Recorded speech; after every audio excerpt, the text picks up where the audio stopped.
any populated area, you're not going to really be able to do that. But it did get me to kind of wondering about the general idea of NPCs and how expendable they really should be, and if I should care more if, like, they're getting eaten by zombies when I get to town.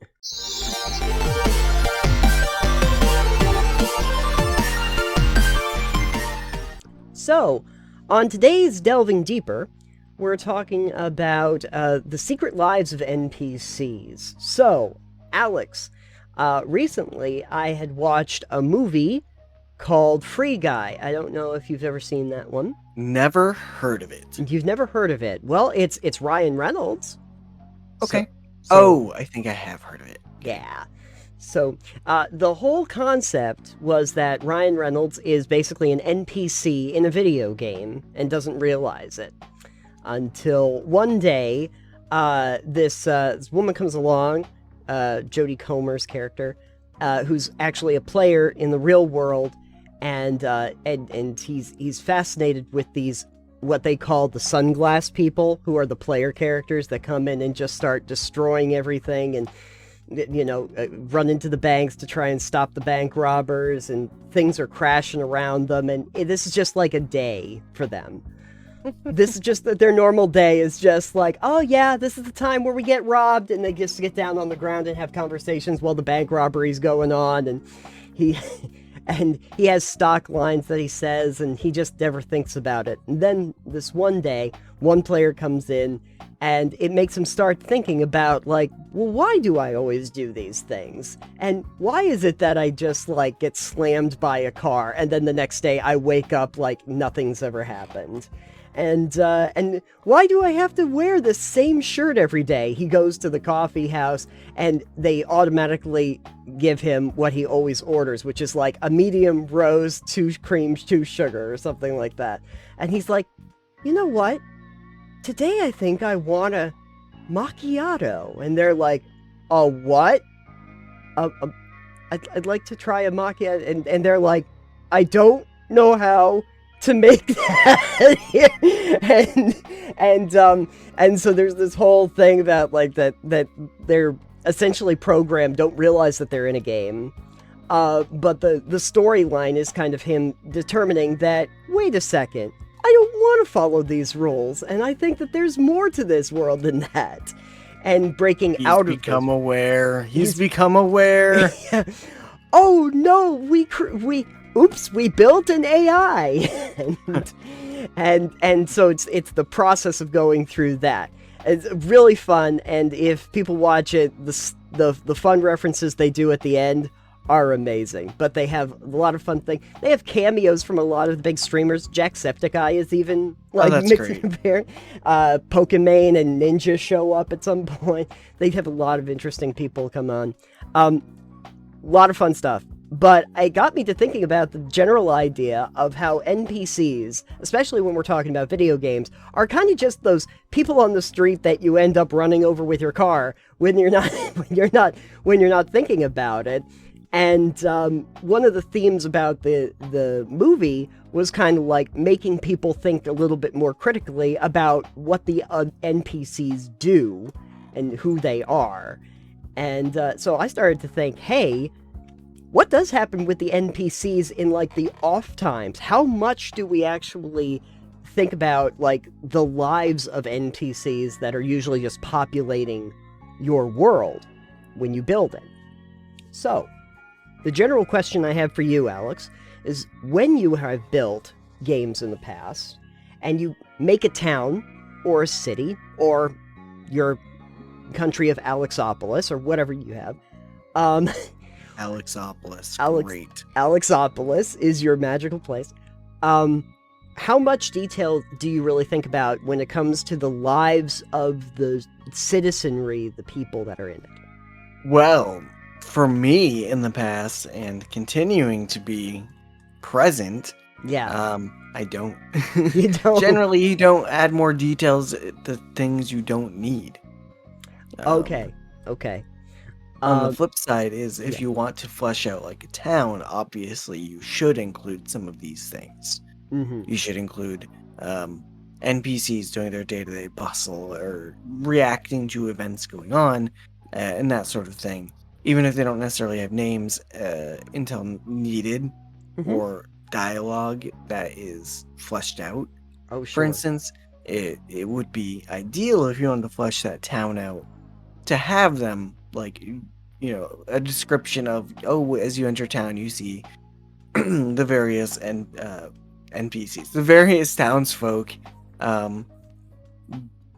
doing their daily chores and going about trade and all these things. Especially if your characters want to interact with anybody. Because I started to think it would be kind of interesting if your players just like picked somebody at random off the street and was like, "Hey, can you tell me a little bit about your life and what you think about this place and what really you think aiming for that improv section of D&D, huh? Yeah, exactly. You're getting the man on the street opinion from the people. There's that are in town. A great part in, I think, the Gamers 2 video they did, which was this NPC, and it's what is your name? And he's like, oh shit, what is his name? And he goes, Willem. Yeah. I think I saw an XP to level 3 video too, where it was like taking when you come up with NPC names that are just like regular names or something. And well, yeah, why would they have extravagant names? Exactly. But then like, oh, this person that you just ran across, what are they? And he's like, Bob the Necromancer? Yeah. Bob. Necromancer, you say. I mean, there are definitely NPC generators out there that will give you like their name, class, race, if they have a class, or their profession or background, and like random life things that are just really, really handy if you're on the fly needing an NPC. In the story of Free Guy, Ryan Reynolds' character, who is called just Spoilers, Guy. By the way. Not really, because I'm just telling you the overview. I'm not going to tell you what happens. Okay. But his name is Guy, and they live in a place called Free City. That's why it's called Free Guy. But he's Guy, and he works at a bank, and he has this catchphrase, "Don't have a good day, have a great day." And he always stamps all of the documents, and it just says today on it. And he has Guy written on his thing. And then when he becomes like a popular character because like he breaks his programming and he starts realizing, oh, actually, I don't like all of this violence in town. I'm just going to go around and stop people from committing all of these acts of violence and basically just start taking guns and stuff away from people. And just he becomes the legend known as Blue Shirt Guy. Because he is the NPC basic character with a blue shirt on, and that's all he is. He can't change clothes. And so he becomes this legend known as Blue Shirt Guy.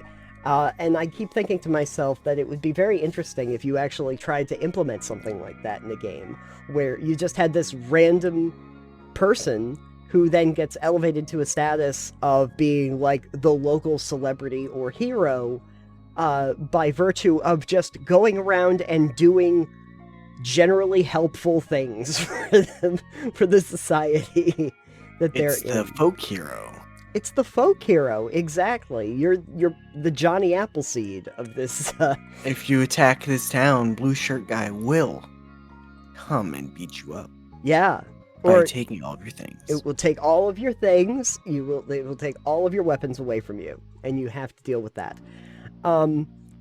The general idea, I think, was that, like, when I play games, most of the time, I don't think much about what all of these characters are doing, but sometimes, I remember when I was playing Oblivion, when they started with what they refer to as the Radiant AI system, and it was supposed to provide the NPCs with actually, like, a daily schedule, and where they would go places and they would do things and they would... Yeah. Yeah. They kept it in Skyrim too, pretty much. Yeah, yeah. It really just they originated it when it got to the Oblivion part of Elder Scrolls, and I did at one point just kind of like go, I wonder what that's like, and I just followed like one of the NPCs around for like a day Oh yeah. to see what they do and how that works, and you kind of get a good idea of the day in day out of the ones and zeros that are behind the Right, and I think NPCs. that's fairly easy to do in a video game as far as like it's scripted and it takes place on timestamps, because you have a Right. day-night cycle, so it just goes with that. Mm. Whereas tabletop, if you were to try and implement that, it would be more tedious. Yeah. Yeah. Now, what they were trying to do, and I did not test this to figure out if it was real, is they had the idea with the Radiant AI system that if you like stopped the character or the character got delayed in some way, it like throws off their day, and so they're like late to get to places. And I don't think that really worked exactly that way. Well, what you do is you hold a character in dialogue for hours, and Yeah. then you wait to see if they try to go to a place that's closed later. Yeah. That would be amazing, though. I would love to see that kind of detail where, like, you just waylay this random person on the street, and then you just watch as they, like, oh, I needed to get to the bank at a certain time, and they go to the bank, and the bank's closed, and they're, like, trying to open the door, like, oh, I can't believe this. I can't And cash that's my where their check. programming glitches out. Their programming glitches out, and before you know it, you have Blue Shirt Guy. Yeah. And what are you going to do now? Well, he can't be a red shirt guy. No, well, no. I think as a general rule of thumb, all of your NPCs are red shirts. Most of them kind of are. At least Well, not in with this the named case- NPCs. In this case, he should have had a red shirt and changed to a blue shirt. That would be amazing. That would be amazing. That would have been a great, just subtle. Yeah, Very subtle. exactly. I like the concept. I would imagine, though, that there are certain levels when it comes to NPC depth as well. Like, you're going to have some that are named characters that players are supposed to interact with. And then there are ones that, realistically, you kind of figure are just populating your world as just other bodies that are in it. Right, and then there's, like, generic City Guard 1. Yeah, exactly. It's like when they scroll through the cast and you get toward the end, it's like Security Guard 1, Security Guard 2, Lady on the Street. And you're like, oh, okay, here we are. Once you get down there. And you can imagine that they must have very fascinating backstories, but, to be completely honest, even in movies and television they do this. There are just lots of people that are in the background. And when you have giant action set pieces, there's a lot of people that are just running around screaming because the cars are coming on fire and they're barreling down the streets. And what are you going to do about it? We don't get into the backstories of those people very much. Maybe because information overload. And because unnecessary most of the time. Yeah. You can imagine that, like, if they were going to do a giant war epic and they were going to get to this big battle and everybody was going to fight each other, trying to go through some individual character arcs with every single one of the soldiers before you did that would be basically 3 movies in itself. Just 3? 3 movies to do an overview. Oh, sure. You'd Been so many soldiers. You'd probably have to get at least, like, a good movie for, or maybe just like an episodic piece for each character to try and get a feel for them. And then... Sounds like a Netflix original miniseries. Or actually, in this case, a long series. Yeah. I mean, in some... Actually, Yeah. Nathan, that'd be fantastic, is have like a movie, Yeah. but then you have a mini series that takes the events from the movie and goes through all the different characters' points of view on it. Oh, so basically you just have like 3 months of backstory that you go into as a miniseries? It'd be like Cloverfield, how it's Oh, found footage, got it. except 17 different Cloverfield movies of the same event from different people. Oh boy. Yeah, Yeah. that's a lot. That's a lot. Something like that. That'd be really cool though. See, I think that was kind of what they were trying to do with things like Game of Thrones, where there's just a lot of like the cast of characters is just very expansive. But even in that, when you get to a straight up battle between two armies, or you get into King's Landing or any of those places, you really can't, quite equate to a storyline everybody that's involved in that, all the people that are in that world at that time. Because if you were doing that, you're telling a story that is outside the realm of specific characters. It's hard to do a story that incorporates literally everybody that's involved in it, unless you have a very insular one. If you're doing like The Lighthouse, where there's 2 characters, and that's it. And you can dig into both of those characters without anybody in the background. Any populated area, you're not going to really be able to do that. But it did get me to kind of wondering about the general idea of NPCs and how expendable they really should be, and if I should care more if, like, they're getting eaten by zombies when I get to town. Or if I just walk away because I'm part of the neutral party and I just came to do my job. and it doesn't really matter to me. I just came to do my job. I came to... It's Army of the Dead. I just went into Vegas so that I could rob the casino, and I didn't care if anybody died from the zombies that were there. But do you ever wonder, just to kind of wrap this one up, do you ever think about like an NPC that was in your game that didn't really get as fleshed out as you might have wanted to had you been playing longer? Well, maybe. I don't really have a offhand thought of that. Sure. I can tell you that when I was playing Rembrandt, we actually did have an NPC that ended up following us for a while and had a whole arc, actually. And I believe it was a kobold that we kind of ran across, that we had held captive at some point to interrogate, and then ended up was like, no, I can't go back to my war chief or whatever, because I've been captured now. I'm pretty much screwed. So you know what? I'll follow you guys. I'll work with you. That's fine. And Dom was able to make him kind of this foul-mouthed little dude that was just kind of didn't understand social graces or anything like that, and pretty much just wanted to beat things up. Ultimately, though, when we ended up in one of the larger battles in the game, where we had to deal with a giant orc party, actually, that place where I got those gift sabers. Ah, yes, those blades. Yeah. At one point, our friend got a little skewered by that Githyanki, and I was not able to save our little friend. And yeah, no, those swords are brutal. Yeah. Unfortunately, that was not a party that had a lot of healers, so to speak.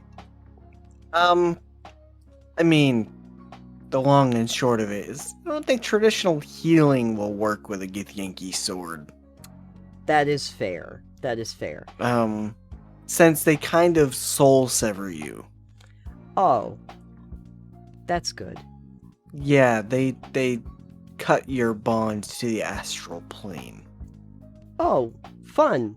So essentially they kill you by killing your soul. Oh. So I should probably have utilized those better. Yeah, except they will also, I think we went over this before, those swords are coveted by them. Any non-Githyanki member who has one will be hunted down by the Gith and the Githyanki, or the Githzerai. Very, very much so, to the ends of the earth. Cool. Yeah. I can rack up a lot of experience, though, by killing them. I mean, maybe. They do have fiends and demons that work with them, so good luck. Yeah, but I was a giant turtle monk, so there's that. But anyway, we did lose our little friend in that battle, and like I was saying, is like we didn't really have people that had a lot in the way of healing ability. So even though a few of us were able to kind of like get there, it was like far away anyway, and we really didn't have health potions. Yeah. It was actually around that time I started to realize that, oh, I have an herbalist kit and I haven't actually been using it to make healing potions. Yeah. We went over that in the toolkits. And in toolkits, yes, I think we did on one previous episode. But I found that was a really interesting way of presenting information in the 1879 campaign that we did. We ended up with some NPCs at a dinner party that we met that our characters would have very much liked to have as traveling companions later on had we gotten to the part where we were going on our next adventure. And I was able to make some of the people working at my workshop I made. I gave them names and a little bit of storyline behind them. And I think that's a lot of fun. It helps flesh out your world a little better. And it doesn't necessarily, if it's just for flavor, you don't really even need to have the person who's running the game, if they're comfortable with it. The players can kind of expand upon people that are in the world too, if they know them or they're interacting with them on a regular basis. Alex got really close to the monitor there for a minute, and I started... Don't worry about it. Okay. There's no point mentioning that. I'm just trying to autofocus the camera. I'm gonna try to unfocus my camera. Great. Perfect. I'm gonna be focused. You're gonna be just smudged. That's perfect. That's perfect. That's great. And hey, if